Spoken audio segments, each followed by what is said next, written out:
India is going through an infrastructure revolution. दोस्तों, हमारे देश के अंदर road infrastructure, railway infrastructure, highway, seaports जो हमारे वाटरवेज होते हैं, एयरपोर्ट्स, इन सब में क्रांति आ रही है और नए नए रूट्स क्रिएट किए जा रहे हैं, नए नए नेटवर्क क्रिएट किए जा रहे हैं। एक्चुअली जिस स्पीड से प्रोजेक्ट को अप्रूवल मिलता था वो स्पीड काफी तेज हो गई है और जो टाइम वेस्ट हो जाता था अप्रूवल लेने में वो टाइम अब बच पा रहा है। अभी फिलहाल गवर्नमेंट ने करीब 100 प्रोजेक्ट लॉन्च करे हैं, जिनमें से 40 प्रोजेक्ट तो ऐसे हैं जो कि 3.65 ट्रिलियन रुपीज के हैं, जिन प्रोजेक्ट को रोड के लिए बेसिकली एलोकेट किया गया है ताकि भारत का रोड नेटवर्क सुधर सके। और ये सब किया जा रहा है इंडिया की गति शक्ति प्रोग्राम, गति शक्ति योजना के तहत। गति शक्ति योजना जो नेशनल मास्टर प्लान है और मल्टी मोडल कनेक्टिविटी, मतलब रोड, हाईवेज, रेलवे, एयर बस अलग अलग तरीकों से देश को अलग अलग area, north, south, east, west में कनेक्ट करेंगे। गांव को शहर से और शहर को गांव से कनेक्ट करेंगे, जिससे हमारे देश में कनेक्टिविटी में सुधार हो सके। अब ये जो स्पीड आई है, it is all thing to the initiated which has been taken by government, जो रिसेंटली लिए गए हैं। 40 के करीब रेलवे प्रोजेक्ट बनाए जाएंगे और 40 के करीब रोड प्रोजेक्ट बनाए जाएंगे। अब जो रेलवे प्रोजेक्ट है वो 95,704 करोड़ के हैं और 8 डेवलपमेंट प्रोजेक्ट किए जाएंगे अर्बन एरिया के अंदर, शहरों के विकास के लिए, जहां पर पहले से ही अमृत नाम के मिसाल शहरों के अंदर आप पहले से ही देख पा रहे हो कि कई सारी प्रॉब्लम्स है। कहीं पर असलम है तो कहीं पर हैपेजेंट डेवलपमेंट हुआ है और क्योंकि विकास प्रॉपरली हुआ नहीं है, डेवलपमेंट हुआ नहीं है, तो लोगों के पास सही से रहने की सुविधा नहीं है। हम वहाँ पर कनेक्टिविटी की सुविधा देंगे, लोगों के लिए प्रॉपरली हाउस की फैसिलिटी देंगे और बहुत सारे अर्बन चेंजेस हम लाना चाहते हैं। अब उसके लिए पैसा लगेगा, तो पैसा गति शक्ति योजना के तहत दिया जा रहा है। अब आपके मन में एक सवाल आ रहा होगा कि इतनी तेज स्पीड कैसे? दरअसल दोस्तों, एक इंटर मिनिस्ट्रियल प्लानिंग ग्रुप बनाया गया है जो कि अलग अलग मंत्रालयों के अधिकारियों का एक ग्रुप है। दरअसल इसमें होता क्या था कि एक फाइल जाती थी दूसरे मिनिस्ट्री, दूसरे डिपार्टमेंट, दूसरे विभाग की टेबल पर पड़ी रहती थी। अब जब दूसरे टेबल पर पड़ी ही रहती थी तो अप्रूवल मिलता नहीं था, इससे काफी ज्यादा टाइम भी वेस्ट हो जाता था। और अभी भारत की आज की जरूरत है कि हम बहुत तेजी से इंफ्रास्ट्रक्चर कनेक्टिविटी सुधारें और रोड कनेक्टिविटी को बेहतर करें। तो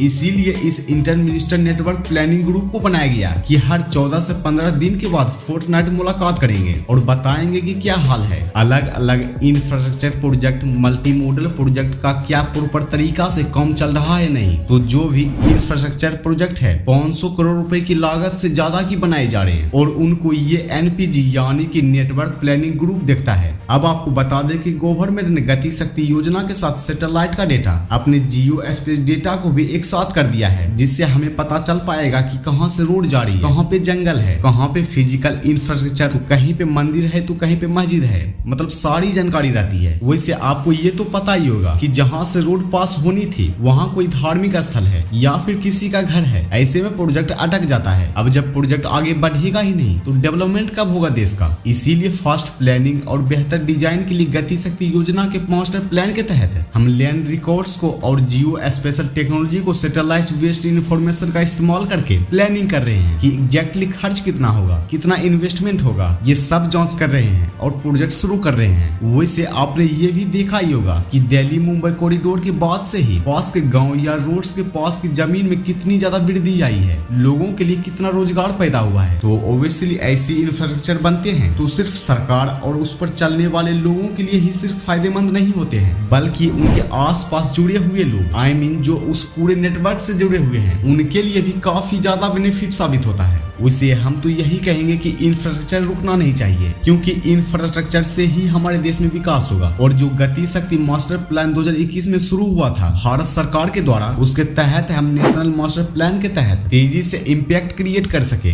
इसीलिए इंफ्रास्ट्रक्चर पर पुश कर रहे हैं ताकि हमारा देश बदल सके, हमारा देश आगे बढ़े, रोड नेटवर्क इंक्रीज होगा। रेलवे का जो कैपेसिटी है उसके लिए भी डेडिकेटेड फ्रेट कॉरिडोर बनाए गए हैं। अब इसी के साथ कई सारे नए नए प्रोजेक्ट लाए जा रहे हैं ताकि हमारे जो 6 इनिशियल ऑब्जेक्टिव है कि कॉम्प्रिहेंसिव इंफ्रास्ट्रक्चर क्रिएट करना प्रायोरिटीज के सामने रखते हुए, ताकि उन एरिया में भी विकास हो सके जहां पे अभी तक डेवलपमेंट नहीं हुआ है। ऑप्टिमाइजेशन तरीकों से कम कॉस्ट, कम से कम समय में और एग्जिस्टिंग प्रोजेक्ट के बीच में सिंक्रोनाइजेशन बैठाए। ये नहीं कि एक प्रोजेक्ट शुरू करके छोड़ दिया, अगर प्रोजेक्ट को शुरू करना है तो उसे कंप्लीट भी करना है। इसके लिए सारा सैटेलाइट बेस्ड डेटा हम इकट्ठा कर रहे हैं ताकि नेशनल मास्टर प्लान गति शक्ति योजना 2 से 3 साल के अंदर ही काफी प्रोग्रेस हमें देखने को मिला है। उम्मीद करते हैं कि ये जो प्रोजेक्ट प्लान किए गए हैं सही समय पर पूरा हो सके ताकि सभी लोगों को सहूलियत मिल सके। तो दोस्तों आज के इस वीडियो में बस इतना ही था। उम्मीद करते हैं कि आपको ये वीडियो काफी ज्यादा इन्फॉर्मेटिव लगा होगा। तो ऐसे ही इन्फॉर्मेटिव वीडियो देखने के लिए वीडियो को लाइक करें, शेयर करें और चैनल को सब्सक्राइब करना बिल्कुल भी ना भूलें। तो मिलते हैं फिर से न्यू किसी अपडेट के साथ। Thank you, bye.